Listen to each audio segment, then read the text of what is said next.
Pemirsa Jakarta Metropolitan, Bogor, Depok, Tangerang, Bekasi.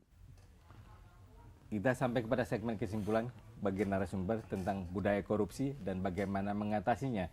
Tadi ada pendidikan, budaya malu. Silakan dari Mas Budi, apa kesimpulan Anda? Apakah mungkin budaya korupsi ini diberantas? Bagi saya mungkin.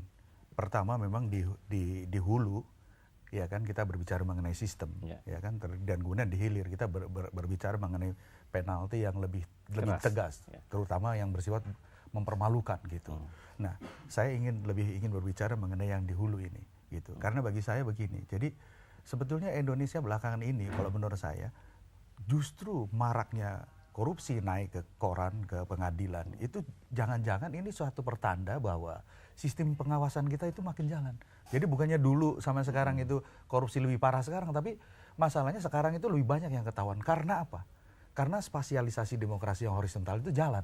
Lembaga pengawasan sekarang tambah 30 gitu kan. Nah ini persoalan. Tapi yang kenapa masih terus berjalan? Karena bagi saya itu spasialisasi horizontal itu terjadi, tapi yang vertikal tidak terjadi.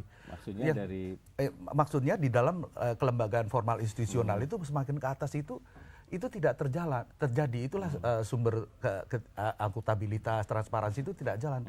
Kenapa begitu? Karena jadi lembaga-lembaga yang beranak pinak ini pada umumnya kan ekstra formal gitu. Bagaimana dia bisa mengontrol pada lembaga-lembaga yang sifatnya formal institusional ini? Ini saya kira persoalannya. Makanya kita sering dapat guruan di masyarakat itu bahwa korupsi itu begitu ramai pada tingkat pengadilan rendah, terus pengadilan tinggi gitu, makin lama makin senyap sampai di atas hilang.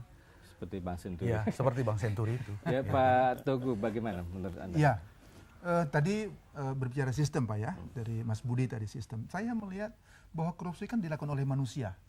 Manusia yang tidak tahu malu. Karena ada kasus begitu dia selesai dari penjara, keluar dia masih disambut sama teman-temannya. Sebagai pahlawan. Jadi pahlawan. Ini kan tidak ada rasa malu. Saya kira kita mulailah pendidikan itu dari awal, dari masa kanak-kanak. Orang tua mempunyai tanggung jawab untuk mendidik anak-anak mempunyai rasa malu. Malu untuk berbuat salah, malu untuk berbuat tidak benar ya. Dan ini harus menjadi bahagian daripada pengajaran di antara etnis, budaya-budaya yang ada di Indonesia ini. Ya, sehingga dengan demikian kalau ini bisa, karena itu bertumbuhnya dari awal Pak. Kalau dari awal dia merasa malu dan muka merah berbuat salah, ngomong salah pun, saya kira kita akan melihat perubahan. Tadi katakan bahwa manusia pasti berubah. Karena ada satu bangsa yang kita tahu di tengah dunia ini, begitu dia salah, dia mau harakiri. Gitu. Baik, jadi secara Pak Togu yakin bahwa perubahan ini bisa dilakukan melalui pendidikan secara adat, tradisi, kesukuan etnis bisa ya. Tapi dari sisi pendidikan bagaimana Pak Jansen? Ya, kebetulan saya baru menulis buku nih, etos keguruan. Jadi yang saya lihat adalah sekolah, para guru. Jadi perlunya digalakannya rasa malu di sekolah, malu nyontek, malu terlambat, malu ngapain lagi, malu. Nah di sini malu mencuri, karena di tingkat sekolah korupsi itu kan mulai dengan nyontek sebenarnya, ya kan. Nah tapi sebaliknya dibangun kebanggaan baru, bangga on time, bangga jujur, bangga ya hal yang positif itu mesti dibanggakan.